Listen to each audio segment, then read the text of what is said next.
She posted, "Imagine being so pathetic, your girl fakes cancer to leave you." I posted her medical records showing she never had cancer, but claimed $200K from fundraisers. The FBI raided her house during her Instagram live victory party. I, 29 male, was scrolling through Instagram last Monday when I saw it. My ex-girlfriend Kendra, 27, had posted a video laughing with her new boyfriend, some influencer wannabe named Jackson. The caption read, "Imagine being so pathetic, your girl has to fake cancer just to escape your boring-ass life. #upgrade sorry not sorry living my best life." 22,000 likes. 3,500 comments. Most calling me a loser, saying I must have been abusive, saying she did what she had to do. We'd been together 3 years. She'd beaten cancer 8 months ago. The whole thing had been traumatic. The diagnosis, the treatment, watching her struggle. Our friends, family, and even strangers had rallied around her. They'd raised money through various fundraising platforms, organized benefit concerts, sold merchandise, around $200,000 total, maybe more. I'd supported her through everything. Drove her to fake chemo appointments, held her while she cried about losing her hair, she'd been shaving it, watched her post inspiration content about being a warrior. Finding out it was fake? That happened 3 weeks ago when I ran into her oncologist, Dr. Martinez, at a coffee shop. I thanked him for everything he'd done. He looked confused. "I'm sorry, who's your wife?" "Kendra Holloway. You treated her for lymphoma last year?" His face went pale. "Son, I've never had a patient by that name." The room started spinning. I showed him photos. He confirmed, never seen her before in his life. I didn't confront her immediately. Instead, I did something smarter. I started gathering evidence. Update 1. Y'all wanted to know what evidence I gathered? Buckle up. First, I contacted the hospital where she claimed to get treatment. Told them I was concerned about medical fraud. They took it very seriously. Within 24 hours, they confirmed no record of Kendra Holloway ever being a patient. No record of her even having insurance claims there. Then I did something that probably wasn't entirely legal, but whatever. I still had access to her old laptop. She'd left it when she moved out, claimed it was too painful to take reminders of her sick days. Found an entire folder labeled props. This folder had photoshopped medical documents, tutorial videos on how to fake chemo side effects, receipts for the bald cap she wore. Yeah, she never actually shaved her head. Scripts for what to say during different stages of treatment. A spreadsheet tracking donations with notes like crying video extra 5K and posted hospital pic equals 8K day. The most damning thing? Email exchanges with Jackson from before her diagnosis. They'd been planning this for months. One email from him said, "Just stick to the script, babe. Once you hit the goal, we'll move to the beach and start fresh." That idiot will never know. I screenshot everything, uploaded it to 3 different cloud services, sent copies to my lawyer friend Dimitri, but I wasn't done yet. Remember those fundraisers? Turns out falsely claiming to have cancer for donations is wire fraud. Each platform transaction counts as a separate incident. She'd accepted money from people in 14 different states. That makes it federal. Update 2. So Kendra saw my first post. It had gone viral, 2.8 million views. Her response was something. First, she went live on Instagram claiming I bit her ex making things up. She actually said, and I quote, "He's so obsessed with me that he's creating fake documents. It's really sad. Also kind of scary, like stalker vibes." Her followers ate it up. They started mass reporting my accounts. I started getting death threats. Someone found my LinkedIn and contacted my employer saying I was harassing a cancer survivor. Jackson posted a video doing push-ups shirtless. Because of course, with text overlay saying, when her ex is so broke he tries to sue for attention. Then Kendra made her first mistake. She decided to double down. She started a new fundraiser. Called it the Survivors Legal Defense Fund, claiming she needed money to fight defamation from an abusive ex. She raised $12,000 in 6 hours. That's when I played my first card. I posted the folder, everything. The tutorials, the spreadsheet, the emails, but most importantly, I posted the hospital's official statement confirming they had no record of her. I also posted a recording I'd saved of her practicing her chemo reaction in the bathroom mirror, complete with fake gagging sounds. The internet turned fast. Her comments went from "you're so brave" to "wait, what?" to "oh my god, you're sick." But Kendra? She wasn't done. She posted a tearful video claiming the hospital lost her records and that I doctored the evidence. She said she was going to prove everything at her victory party, a live stream event where she'd show her real medical records and expose the truth. The party was scheduled for Friday night. 500 people RSVP'd to watch in person at Jackson's house. Thousands more would watch online. Little did she know the FBI had already been watching. Update 3. The day before the party. Dimitri called me Thursday morning. "Dude, you need to see this." He'd been digging deeper. Turns out this wasn't Kendra's first rodeo. She'd run similar scams before under different names. Claimed to be a fire victim in 2019, raised $30K. Fake car accident in 2020, raised $15K. Fabricated a dead sister in 2021, raised $25. Always different cities. Always deleted her social media after. Always had a tragic backstory that made people want to help. But this time, she'd gotten greedy. And sloppy. The FBI had been building a case for months. Someone from one of her previous scams had recognized her and reported it. They'd been gathering evidence, waiting for her to make a big enough move to make the arrest worthwhile. Her new legal defense fund? That was it. That was the move. An agent named Harrison contacted me Thursday afternoon, asked if I'd be willing to provide my evidence. I gave them everything. He was particularly interested in the spreadsheet and emails. She documented her own crime, he said, sounding almost impressed. "We usually have to work a lot harder than this." He told me they'd be making their move soon but couldn't give me details. I had a pretty good idea when, though. Update 4 Friday night, 8 p.m. I wasn't there in person, but I was watching the Instagram live. 5,000 viewers and climbing. Kendra looked like she'd spent thousands on her outfit. Designer dress, professional makeup, hair extensions flowing. Jackson was in a silk shirt, looking like he'd raided a Miami Vice costume department. "Tonight, we celebrate," she announced. "Tonight, I show you all the truth. Tonight, we expose the lies and the liars." She had a whole presentation ready.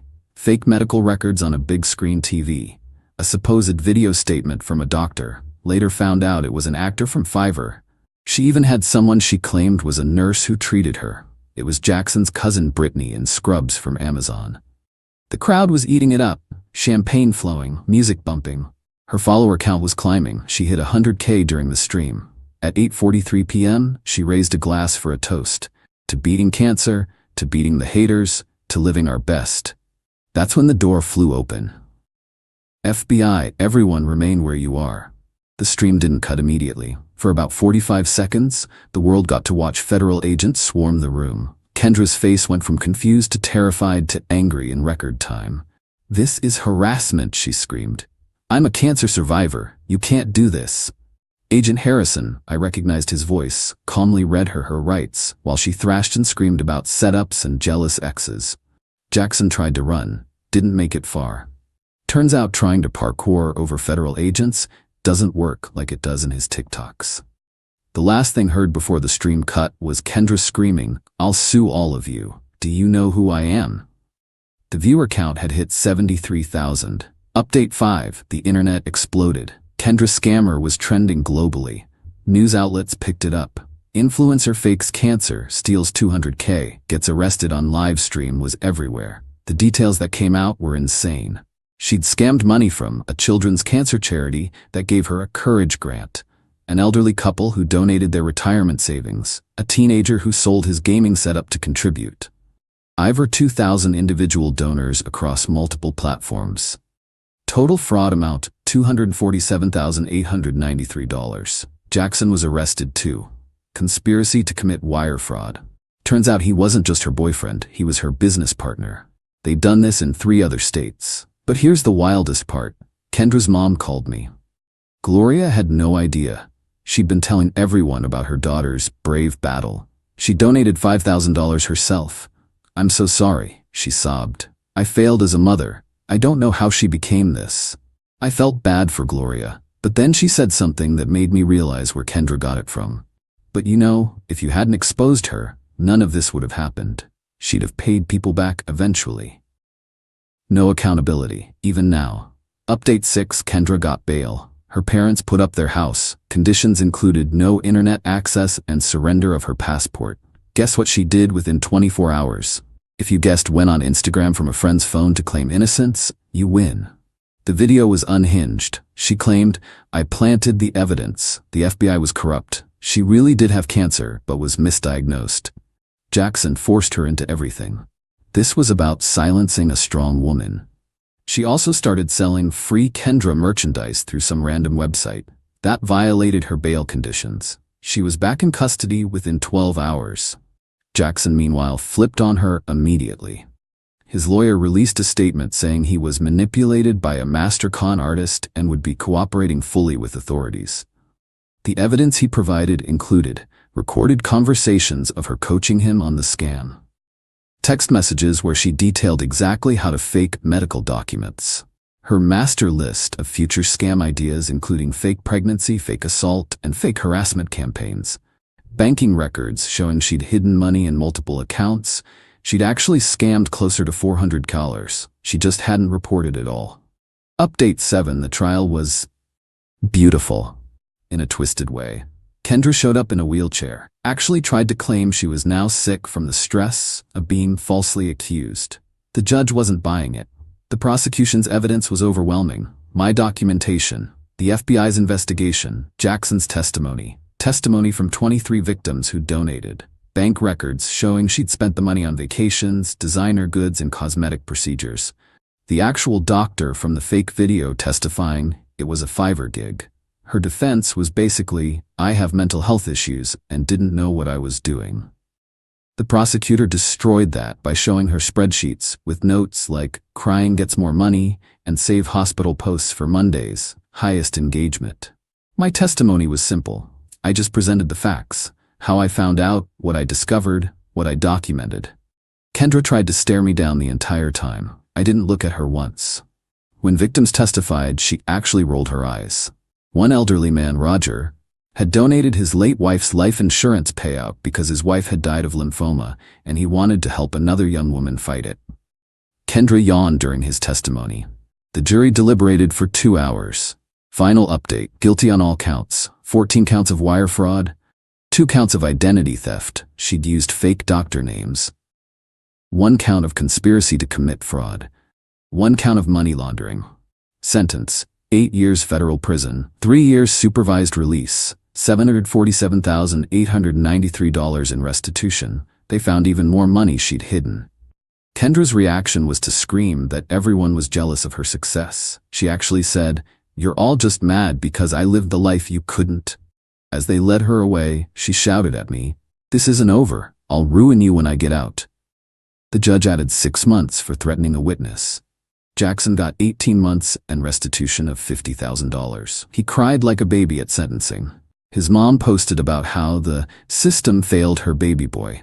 He's apparently already trying to become a prison TikTok influencer or something. Gloria, Kendra's mom, still sends me nasty messages about ruining her daughter's life. I blocked each new number. The fundraising platforms implemented new verification requirements because of this case. They now require medical documentation to be verified through healthcare providers directly. As for me, I got therapy to deal with the betrayal. Learning that 3 years of your life were built on lies isn't easy, but I'm doing better. I started dating again. Met someone genuine, Harmony, a nurse who actually saves lives instead of pretending to fight for one. She thinks the whole story is insane, but says it shows I have integrity. Last week, I got a letter from Roger, the elderly man who testified. He thanked me for exposing her and said his faith in humanity was restored, knowing people like me would stand up to fraud. He got about $3,000 back in restitution. Some of Kendra's followers still think she's innocent. There's actually a free Kendra Facebook group with 200 members who think the whole thing was a conspiracy. They send me death threats occasionally. I forward them to the FBI. The documentary people keep calling. Netflix wants to make a series. I said no, I just want to move on. But I did keep one thing, a screenshot of the arrest happening live on Instagram. It's saved in a folder labeled Karma. Sometimes when I'm having a bad day, I look at it and remember, play stupid games, win federal prison sentences. Edit, Stop asking for Kendra's social media. It's all been deleted as evidence. Also, sending her hate mail in prison just gives her attention. Let her rot in obscurity. Edit 2. For those asking how to spot these scams, if someone's cancer journey seems performative, if they refuse to let you donate directly to the hospital, if their symptoms are inconsistent, if they get defensive about questions, trust your gut. Edit 3. Jackson's mom is now claiming I seduced her son into crime. The mental gymnastics are Olympic level. Edit 4. Yes, I'm aware Kendra's planning to write a book from prison. It's supposedly called Framed, How One Man's Jealousy Destroyed My Life. Nobody's gonna publish that trash. Edit 5. The nurse, Jackson's cousin Brittany, got charged too, impersonating medical personnel. She got probation in community service. She has to work at an actual hospital now, in the cafeteria. Final edit. Just found out Kendra tried to start a prison beauty YouTube channel. Got shut down immediately. Even in federal prison, she's trying to influence. Some people never learn.